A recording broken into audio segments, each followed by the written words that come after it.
بسم الله الرحمن الرحيم. وإذ نجيناكم من آل فرعون يسومونكم سوء العذاب يذبحون أبناءكم ويستحيون نساءكم وفي ذلكم بلاء من ربكم عظيم. وإذ فرقنا بكم البحر فأنجيناكم وأغرقنا آل فرعون وأنتم تنظرون. وإذ وعدنا موسى 40 ليلة ثم اتخذتم العجل من بعده وأنتم ظالمون. ثم عفونا عنكم من بعد ذلك لعلكم تشكرون. وإذ آتينا موسى الكتاب والفرقان لعلكم تهتدون. وإذ قال موسى لقومه يا قوم إنكم ظلمتم أنفسكم باتخاذكم العجل فتوبوا إلى بارئكم فاقتلوا أنفسكم ذلكم خير لكم عند بارئكم فتاب عليكم إنه هو التواب الرحيم.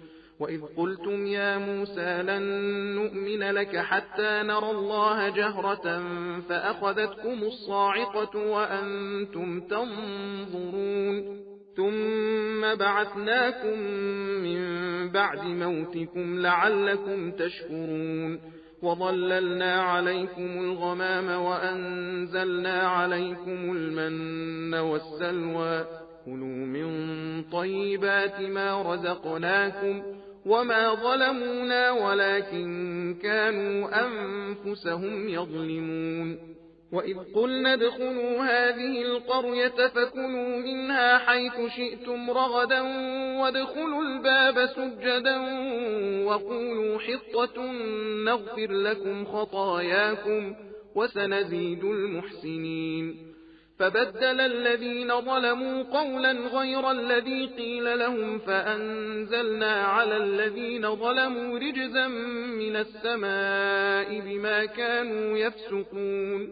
وإذ استسقى موسى لقومه فقلنا اضرب بعصاك الحجر فانفجرت منه 12 عينا قد علم كل أناس مشربهم كلوا واشربوا من رزق الله ولا تعثوا في الأرض مفسدين.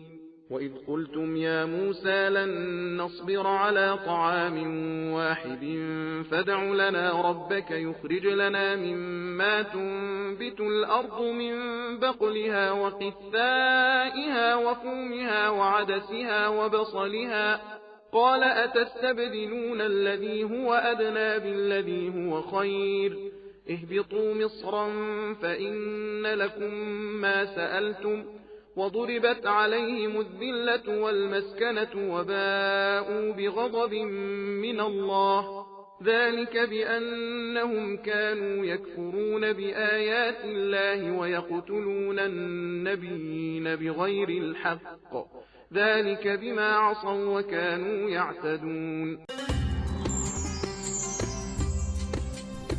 सबील कुरान हिदायत का रास्ता।